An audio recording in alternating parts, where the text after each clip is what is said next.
Hey, Steve Gamache here with a Chef Knives to Go quick look product video, and we are going to take a look at the Yusuke white number 2 Gyuto 2 10mm knife. This knife has a core steel, I shouldn't say core, it's actually mono steel, completely made out of the same material. No cladding or layers, so it is a Shiogami or white paper number 2 reactive carbon steel all the way through and through.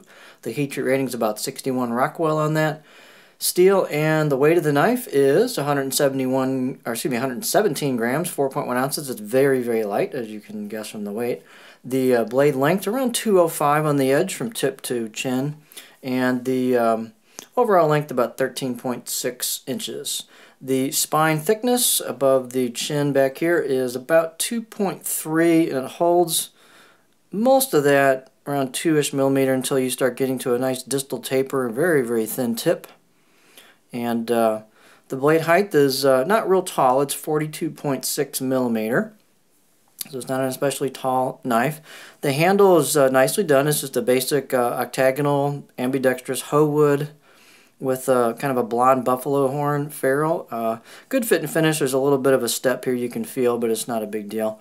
The handle install is very nicely done.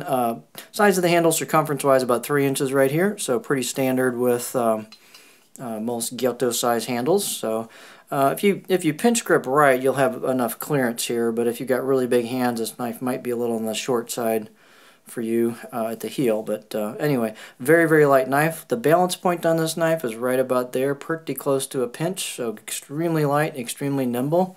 And talking with a couple of people that have the 240 version of this knife, these have a lot of similar characteristics to the Yusuke laser thin white number, I think it's number 2, could be white number 1, but they're white series along with their HH and HD series, so they're kind of along those lines, ground kind of similarly. Very nice fit and finish through the neck, imoto, and the choil, and also the spine. So they have a lot of similarities to those other line of knives. Again, real nice knife. Let's take a look at the profile on that. So here's the profile on the knife. Kind of a gentle curve, not too much of a flat spot, a tiny bit of flat spot towards the heel. Here's the choil shot. So this is, again, a thin blade. It's quite thin at the edge. The blade itself has a nice satin finish on it, and it's got screened on kanji on one side and some additional kanji. These are not embossed or chiseled, they're just screened on. And you can kind of see the curve of the blade. You don't get a lot of contour or curvature to the blade on the grind because it's pretty thin, but they've got a nice amount for the thinness of the knife for good all-around characteristics. So let's put it on our board. Yeah, once you get this knife in your hand, it is really light, so extremely nimble. Might make a good line knife if you're okay with reactive carbon steel. So here's what it looks like on the board. Again, not much of a flat spot, so it flows into the heel area, and you get a little bit at the heel, but only about from there to there, so not a lot of flat spot.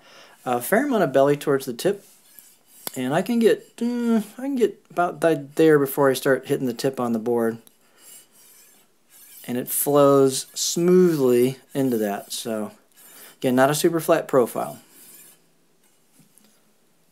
So if you're looking for a very light mono steel carbon knife, and you want something with nice high quality fit and finish and a great look to it, this Yusuke option might be an interesting choice for you to go a little bit against the grain of all the Yusukes that a lot of people buy. So it's a really nice knife. So the Yusuke white number 2 Gyuto 2 10mm knife.